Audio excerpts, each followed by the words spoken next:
I share real stories, management fails, and lessons learned from the leading teams. It's all about navigating tough leadership moments, improving communications, and grow as a manager without the sugarcoating. Let's figure out it together. Hi there, I'm Alice, and this is the What If series, where we unpack real management cases, screw-ups, and tough calls. We talk about how to get out of the mess with your dignity intact, and what to do when it feels like the project already gone down in flames.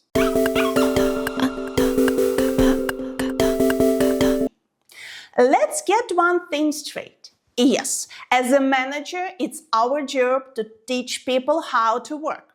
But they're not here to run a kindergarten. We're not behavior correction specialists, and they're certainly not here to wipe noses. If you don't fully understand your role as a manager, trust me, your team won't either. And if you can separate your personal feelings about someone from your professional responsibilities, you will struggle in this game. The team is here to help you to hit the target, not to make you embarrassed by their action. And yes, they have every right to ask why we're doing it this way. And your job to dive in, explain, and ensure they get it.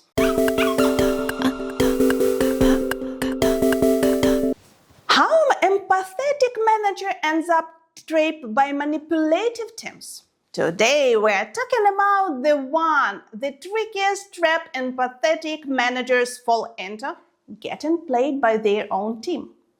It happens a lot with the middle manager, especially who's recently promoted from within the team. One day you are the body, sharing beers on Friday nights. Next thing you know, you are the boss. And here's the kicker. Not everyone gets the dynamic has changed. Friendships are great, but once you are in charge, you need to draw the line between Friday beers and Monday morning deadlines. The problem is that line is often blurry. And honestly, most teams will test you how solid it really is.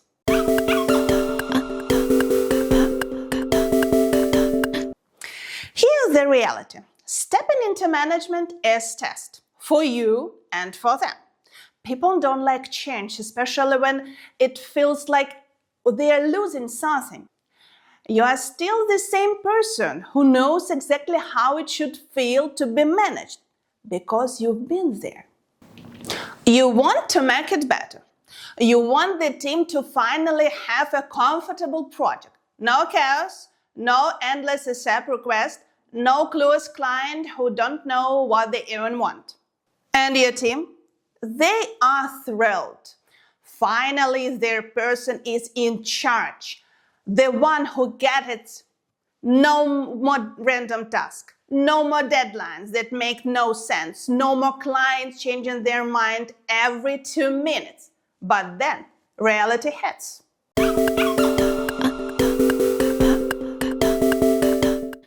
So, you walk into your first project as a manager. And surprise! It's not just a shiny new title. It's a whole new set of these responsibilities nobody warned you about. How you are the one held accountable for deadlines, real ones. Deadlines you can't push because the project is fixed price and the company won't bleed money for your learning curve. You're responsible for the client happiness. Yep. You're officially in the no angry mails client department now. You're watching the project margin. Translation? You need your team productive. No time waste, no endless rework. And this is just the beginning of your management transformation. Trust me, I watch it happen. Hell, I've been there.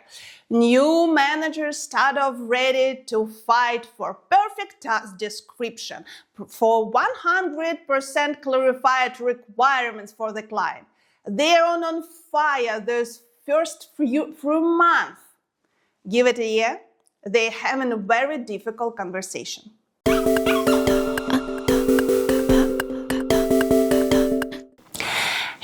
thing. Once your KPIs are tied to your team's efficiency, you start seeing the whole game differently. Every wasted hour, that's on you. Every rework session eaten into your budget. Suddenly, it's your bonus online.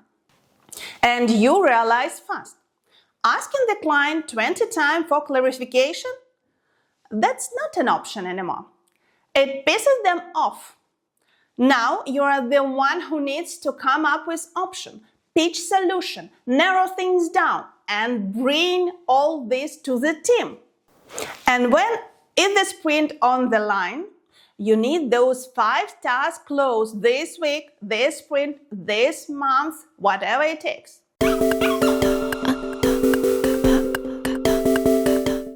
The moment you realize it's turning into a kindergarten. So you go to the team, and what do you get? There is no definition of ready. We don't have specs. The design is not approved. And just like that, they refuse to touch the task.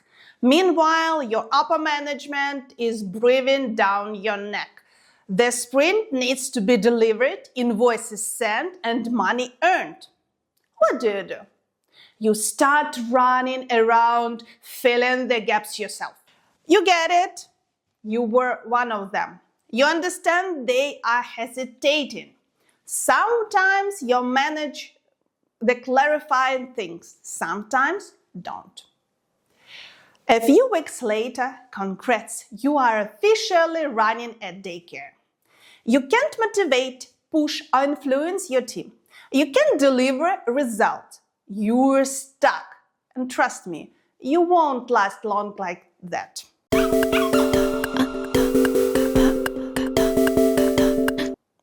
The breaking point, you are not longer the specialist, you are the manager. Those first 3 months, that's your make or break moment as a manager. And there's only the one way through. You have to stop thinking like a good specialist who finally has the authority and start thinking like a manager. Maybe you are missing knowledge, possibly skills, just perhaps basic info about how things work in your company. That's normal. What not normal is sitting there hoping someone will magically tell you what to do. No one told you. Then go ask. Sit down with your manager and say, what exactly do you expect from me in this role? Because here is the truth. Expectation is equal to the problems the company hopes you will solve. If they say, fix the project, it's already off track. If they say, build a proper knowledge transfer process, that means the current team skills aren't cutting it. Get clear 2-3 metrics you will judge by. Spoiler, you won't just be numbers. I give my top manager a full scorecard. Card numbers, soft skills, a whole package, and review them myself every 6 months. But honestly, most companies don't. I've seen it. You can count those who do in one hand. And then you hit the wall, change is hard, really hard. But here's where it gets tricky. Let's say you finally get those expectations. You roll up your sleeves and try to fix things. You notice the endless 3 hours meeting and pointless debates. You think, let's clean this up. Move half of the to written updates, share docs, and comments. Save everyone's time.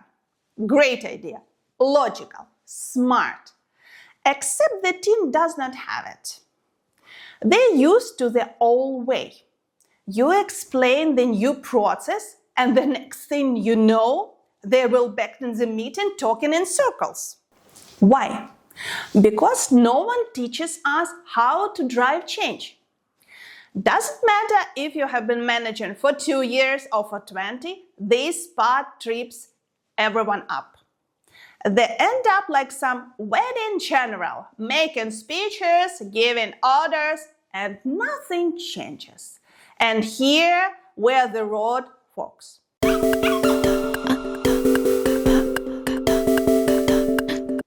Option 1, the classic.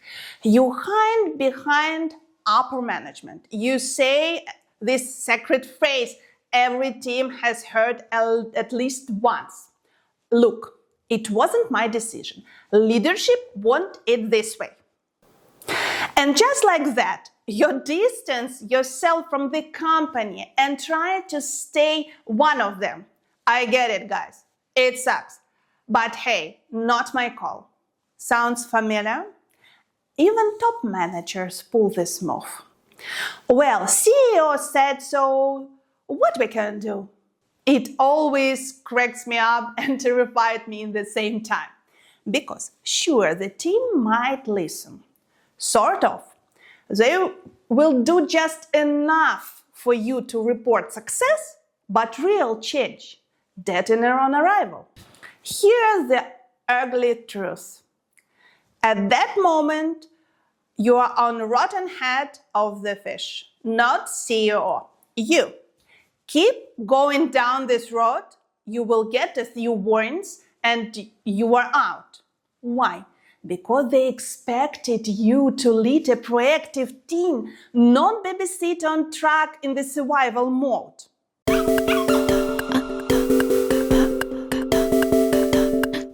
All right, maybe you skip the nice guy routine and go to the other way, full on command and control. This is how we're doing it. No discussion. Period.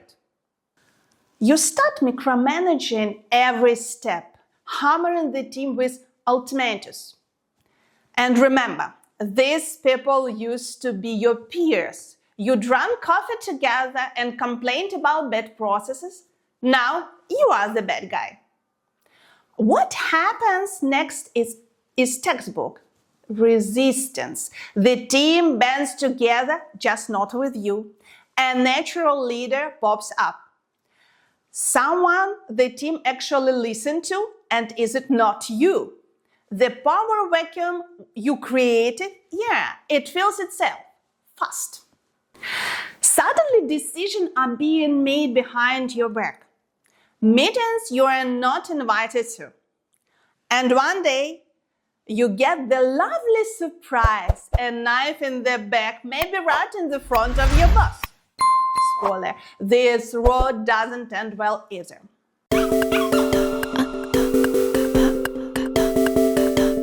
You know what? I'm a tough manager, demanding with myself and my team. And let me be blunt, the ones who try to hide behind me, they don't last long. If I see that nothing changes systematically for 6 months, we have a conversation, a real one. Example, time tracking. I give a manager a month or 2. I watch how they handle it. If I hear, well, the team's doing it because Ellie said so, that's the red flag. Sure, tasks get tracked halfway. Some log hours, others don't. Then I step in, call the manager and the team together and explain why we're doing this. Not to torture anyone, but because I want to see where we're bleeding time or fix our margin. And I name the person responsible, this manager. Then I give you another month, no more excuses, show me you got the message. Most teams, they get it. Because now they understand why. The manager just needs to own the conversation instead of hiding behind me. But what if even that doesn't work? Sometimes even after that, the team still doesn't buy it. They smile, nod, and keep doing things their way. At that point, I sit down with manager one more time. And then I said the words no one likes to hear.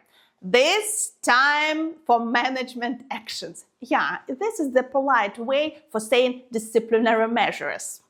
We looked at the specialist causing the problem. Their value, their role. Can someone else do this job? Why? Because the team needs to see this is serious. But here's the thing, I always give them one last chance. I sit down with the manager and HR and spell out exactly what I expect, like proper time tracking, detailed, no exceptions, and get a month. And I put a meeting on the calendar 1 month later. Most people, they get the message. This word is hanging and they start doing the work. And yes, I personally check. Because if the manager can't handle it, it's on me. If it works, I tell them I'm keep checking now and then, and honestly, after a while, they don't need my hammering.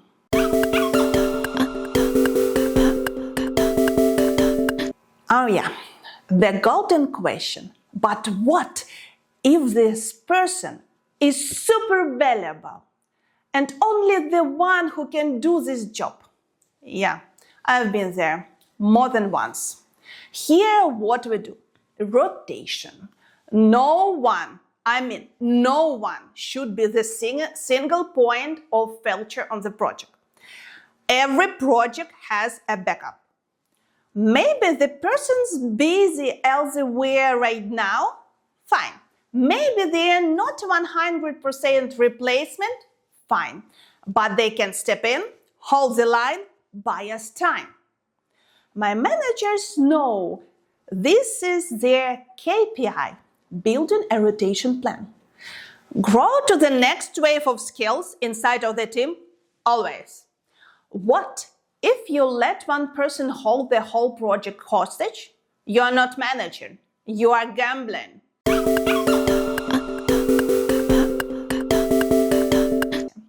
Management is a balancing act. You can't always be the tough guy, but you can be everyone's body eater. The trick: situational leadership, shout out to Hersey and Blanchard.